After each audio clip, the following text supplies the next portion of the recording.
The frontier planet of Krivos was unforgiving. Jagged mountains pierced a gray sky, and dense forests stretched as far as the eye could see, full of creatures that were larger and more dangerous than anything humans had faced on Earth. Most alien species avoided the planet, calling it a death world, a place where only the strong survived. But humans were different. They had an adaptability that other species envied, and that made them rare, almost mythical in the galaxy. Ethan, a human in his late 20s, had arrived on Krivos seeking a challenge. He was lean, muscular, and trained to survive in any environment. Earth's wilderness had prepared him well, but Krivos was something else entirely. The air was thick with humidity, and every sound seemed amplified. The growl of predators, the rustle of leaves, the distant crash of waterfalls. Ethan crouched on a rocky outcrop, watching the massive predator below. It was a Grivok, a beast known for its speed and sharp claws. Most aliens attempted to fight it with brute force, often failing. Ethan, however, relied on observation and patience. He noticed the creature's rhythm, the way it shifted its weight, the timing of its lunges. He was calm, almost eerily so, as he adjusted his spear and waited for the perfect moment. From a hidden perch not far away, Lyra watched. She was small, barely taller than a human's shoulder, with luminous eyes and skin that shimmered faintly in the dim light. Her species had always studied humans from afar, intrigued by their intelligence and adaptability, but Lyra had never seen a human in action, hunting on a world as dangerous as Krivos. The Grivok charged suddenly, its roar shaking the ground. Ethan sprang into action, dodging with uncanny agility. He rolled across the forest floor, coming up behind a rock, and thrust his spear with precision. The spear found its mark, piercing the Grivok's flank. The beast roared in pain, thrashing violently. Ethan did not panic. He moved carefully, maintaining control of the situation. His eyes were sharp, his movements deliberate. Lyra gasped. She had never seen anything like this. The human moved with such balance of strength and intelligence, respecting the predator's power while still asserting his own. Other species would have rushed recklessly, relying on sheer force, but Ethan's approach was different. It was artistry mixed with survival instinct. After several tense moments, the Grivok fell. Ethan approached cautiously, making sure it was truly dead. He inspected the wound and nodded to himself. The hunt was over, clean and efficient, with no unnecessary suffering. Lyra could not contain herself any longer. She stepped out from her hiding spot. The sound of her movement made Ethan tense, but he did not draw his weapon. He had expected contact with other species eventually, and he had learned to remain calm in tense situations. Lyra looked at him with wide, curious eyes. "You are human," she said, her voice soft but filled with wonder. "Yes," Ethan replied simply. "And you are?" "I am Lyra," she said. "I have watched your kind from afar, but never have I seen one hunt with such skill." You are remarkable." Ethan raised an eyebrow. "Remarkable, huh? I just hunt to survive. That's what all hunters do." "Not like this," Lyra replied. "Other species here would kill recklessly. They would waste their strength. You are different. You respect the balance, and yet you dominate. I have never seen anything like it." Ethan studied her carefully. Lyra was small, but her presence was commanding in its own way. There was intelligence behind her words and something else. Curiosity, fascination, maybe even admiration. "You came here to observe me?" he asked. I had to see you in action," she admitted. "My clan, we have a custom. When one of us finds an outsider who is extraordinary, we sometimes demand something of them." Ethan tilted his head. "Demand something?" "To carry your offspring," Lyra said, her voice calm but firm. "It is how we preserve strength, intelligence, and skill. Your abilities are rare. I must carry them forward." Ethan blinked. The statement was shocking, but Lyra's tone was not threatening. She was serious but not cruel. She was offering an honor, a recognition of his abilities in a way humans rarely encountered. "You want to carry my offspring?" he repeated, trying to understand. "Yes," Lyra said, not out of coercion but out of respect. "You are exceptional, and my people, they need someone like you in our future. I must ensure your qualities continue through our lineage." Ethan considered this. On Earth, humans were sometimes celebrated for their skills, but never like this. Here on a distant planet, an alien species was asking him to pass on his abilities to help preserve their future. It was unexpected, and yet, somehow it felt right. "I will need time," he said finally. "I don't know your customs. I don't know you, but I will observe, learn, and decide." Lyra nodded. "That is wise. And I will show you everything. Our hunting techniques, our survival strategies. You will see why your abilities are so valued." Over the next several days, Ethan and Lyra trained together. She showed him how her people used their environment to their advantage, using natural camouflage, setting traps, and understanding predator behavior in ways humans rarely considered. Ethan, in turn, shared human hunting methods, patience, observation, and improvisation. The two species learned from each other, growing stronger together. One evening, as the twin moons rose over Krivos, Lyra spoke again. "You have surpassed my expectations. Humans, you are more than just survivors. You are masters of adaptation, able to face dangers that would destroy others." Ethan smiled faintly. "We have to be. The universe doesn't hand survival on a silver plate. You either adapt or you die." "You do more than adapt," Lyra said. "You shape your surroundings, outthink your prey, and even inspire respect in those who would fear you. I need you to know this. My people, they will follow you if you agree to continue this partnership." Ethan felt a strange sense of responsibility. He had come to Krivos for a challenge, but what he found was something far greater, an opportunity to change the perception of his species across the galaxy. He was no longer just a hunter. He was a bridge between worlds. The bond between Ethan and Lyra deepened. They faced dangerous hunts together, survived unexpected predator attacks, and learned to trust each other completely. Lyra realized that this human was unlike any being she had ever known. His courage was not reckless, his strength not mindless, and his mind was something even her advanced species could respect. By the end of the first part of their journey, Krivos itself seemed transformed. The alien clans who had doubted humans began to whisper of Ethan's abilities. He was no longer just a visitor. He was a force that demanded acknowledgement, and Lyra, she could no longer deny the truth of her feelings and beliefs. She would carry his offspring not just to preserve his skill, but because she had seen in him something truly extraordinary, something worth passing on to the next generation of her people. And in that moment, under the glowing moons and the dense, whispering forest, a human and a small alien hunter stood together, preparing to face whatever challenges the galaxy might throw at them next. Ethan had settled into a rhythm on Krivos. Each day brought new challenges, from surviving deadly predators to navigating treacherous terrain. Lyra remained at his side, learning and observing, fascinated by his resilience. She had grown to trust him completely, and the admiration that had started as curiosity had deepened into respect. But Krivos was not a forgiving world, and even the most skilled hunter could be caught off guard. One morning, the air was unusually still.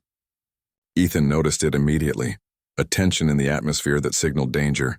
He gestured for Lyra to follow, and they moved quietly through the thick forest, senses alert.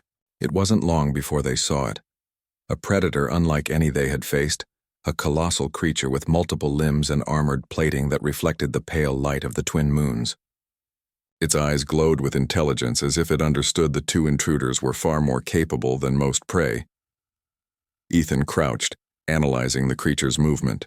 He whispered to Lyra, "This is going to be different. Watch me, but be ready to act if I signal." Lyra nodded, her body tense with anticipation.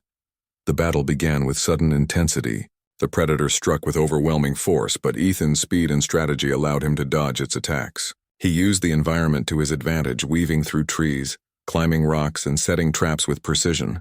Lyra followed, providing support with her unique alien technology, energy nets and camouflaging devices that slowed the predator, but did not harm it unnecessarily. Ethan realized quickly that brute force alone would not work. The creature was too strong, too fast, and too intelligent. Instead, he combined human ingenuity with Lyra's technology, creating a sequence of traps and decoys. Step by step, they pushed the creature into a corner. Lyra watched, awestruck as Ethan anticipated the predator's every move, his mind working faster than any simulation she had seen. Finally, Ethan made his move.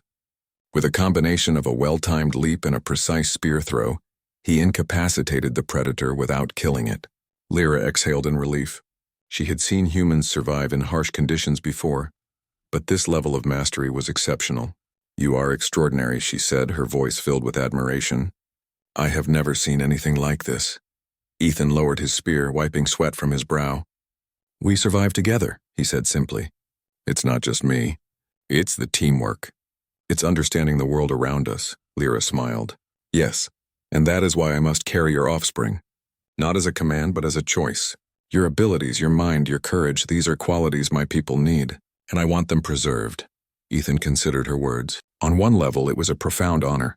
On another, it was a responsibility unlike any he had faced. But he could see the sincerity in her eyes. Lyra was not demanding this lightly. She had witnessed his skills, his judgment, and his integrity. She believed in him. "Then we will do it together," Ethan said at last. "I will trust you and you will trust me. We will teach each other, protect each other, and ensure that whatever comes next, we are ready." From that day forward, Ethan and Lyra became inseparable. They hunted together, survived ambushes, and navigated the dangerous world with a seamless partnership. Each hunt tested their skills, forcing them to think creatively and move with precision. Lyra continued to learn from Ethan, not just about hunting, but about human ingenuity, the ability to improvise, adapt, and persist in the face of overwhelming odds. One afternoon, they encountered a pack of predators that moved as a unit, coordinating attacks with startling intelligence. Most species would have panicked or retreated, but Ethan observed their behavior carefully. He noticed a pattern, a hierarchy within the pack and subtle signals that dictated their movement. Whispering to Lyra, he outlined a strategy. Together, they set traps, lured the predators into ambushes, and neutralized the threat without unnecessary violence. Lyra was amazed. Humans did not rely solely on strength or technology. They relied on understanding. They could read behavior, anticipate moves, and act with foresight. She realized that carrying Ethan's offspring would not just preserve strength. It would preserve wisdom, strategy, and the very spark that made humans remarkable. As days turned into weeks, Krivos itself seemed to acknowledge their presence. The alien clans who had previously doubted humans began sending scouts curious to witness Ethan in action. Each encounter strengthened his reputation. He was not just a hunter. He was a symbol, a living proof that humans could thrive where others struggled. One evening, as the twin moons reflected off a crystalline lake, Lyra spoke quietly. "I have watched you face countless dangers, and each time you rise stronger. My people, they will never forget this, and I will carry your offspring. I want them to inherit not just your skill, but your courage, your ingenuity, and your spirit." Ethan looked at her. "Then let us prepare. If this is to happen, we need to understand each other completely. We need to train, explore, and learn together. Only then will we be ready for what the galaxy has in store."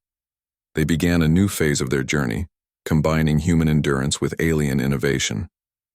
Ethan taught Lyra how to anticipate danger in ways her species had not considered, while Lyra showed Ethan how to use alien technology subtly, enhancing their effectiveness without diminishing the raw skill that made humans extraordinary.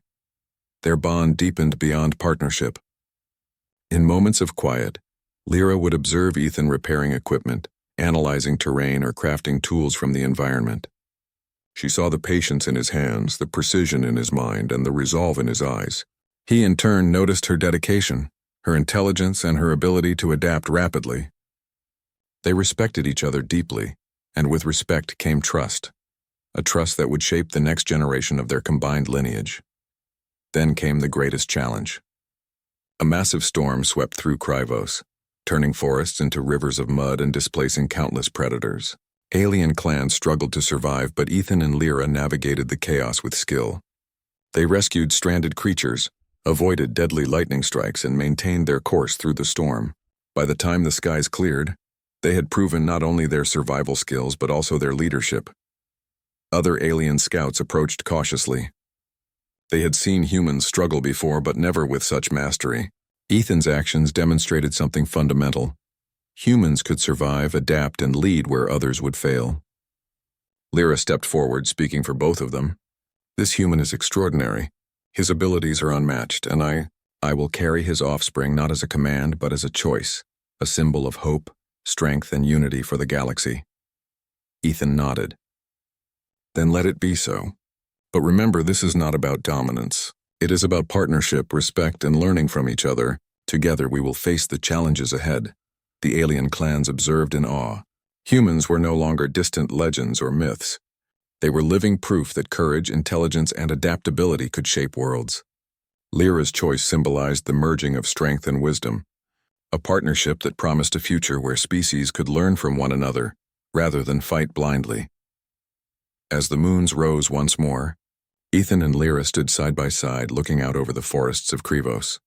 The world was dangerous, the galaxy vast, and threats always lurking. But together they had proven something extraordinary. Humans were not just survivors. They were leaders, innovators, and a force that could inspire even the most advanced civilizations. And in that moment, as the wind rustled through the trees and the stars shone brightly above, Ethan realized something profound. This journey was not just about survival. It was about legacy, about courage, about forging a bond that would change the future of two species forever. Lyra placed her hand gently on his arm. "We are ready," she said softly, "for whatever comes next and for the future we will create together." Ethan smiled. "Then let's face it, together." The partnership between human and alien was no longer just a story, it was a promise. A promise that skill, courage, and wisdom could transcend worlds, that respect and trust could unite species, that humans, though small in number, could leave an impact greater than any galaxy had ever seen. And so, with Krivos as their proving ground, Ethan and Lyra began a new chapter, one where the galaxy would witness firsthand the extraordinary abilities of humans, and where the bond they shared would ensure a legacy strong enough to endure generations.